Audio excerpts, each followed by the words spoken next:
Hello everyone! Today we are going to read an enjoyable story.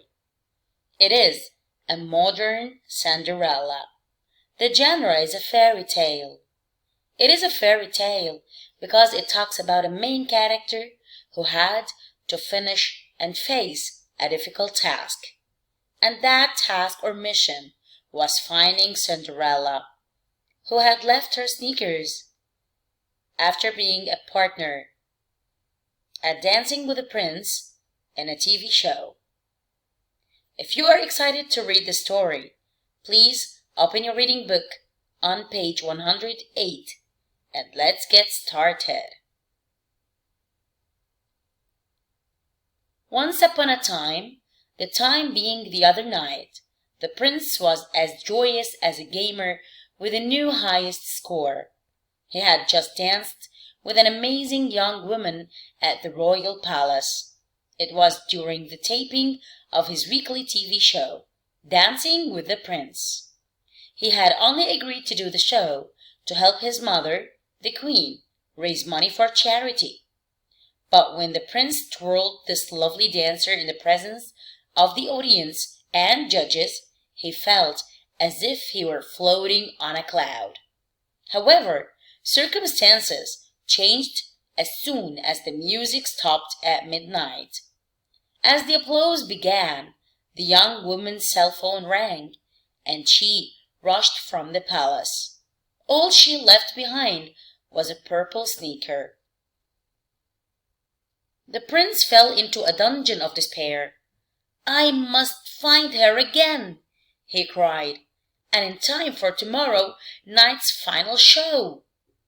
How should he search? He clutched the purple sneaker in his hand.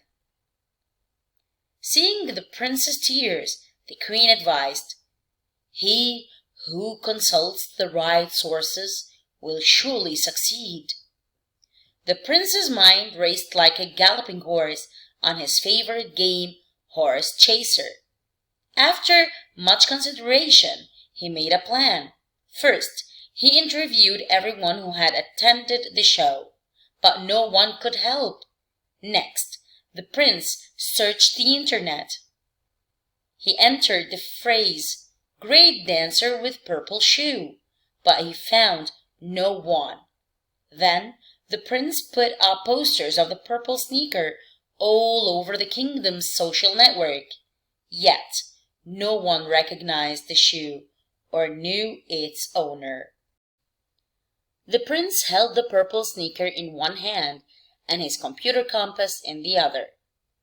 "I will continue my quest," he cried, "even if I must personally travel the entire kingdom." With that, the prince powered up his royal electric skateboard and set out. At the first house, a woman came out to greet the prince. He held out the sneaker and announced, "This shoe will tell me if you are my destiny." The excited woman struggled to jam her large foot into the shoe, but the sneaker was much too small.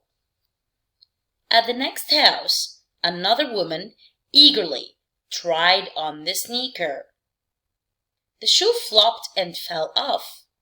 At every home the prince visited, the purple sneaker seemed as big as a boat or as small as a seed. Every foot failed to meet his expectations. As the day wore on, the prince grew sadder. His discouraged heart was a cell phone in need of recharging. Finally, there was only one house left to visit. When the prince arrived, 3 sisters stood in front, offering their feet. They'd been following the news feed. The shoe fit none of them. "Does anyone else live here?" a weary prince asked the sisters. From inside the house came a chime. The sisters' eyes became narrow slits. A young woman stepped outside and handed a phone to the oldest sister. The prince quickly held out the sneaker and requested, "Please try this on." She did, and it fit her foot perfectly. "You're my missing dancer," the prince cried. "Will you be my dance partner forever?" The young woman smiled and replied, "Thanks, but not right now. I'll dance tomorrow, but I have a lot of plans. First, I want to travel." The prince begged, "Please, say yes. After all, this is a fairy tale where anything can happen." "Sorry, prince," the woman said. "You'll just have to wait." "That's cool." The prince sighed.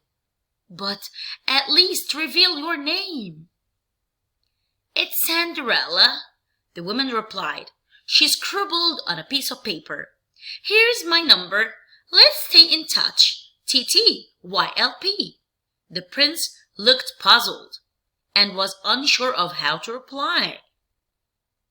"It means talk to you later, prince," Cinderella explained. "TTYLC," the prince replied as he waved to Cinderella and rode away.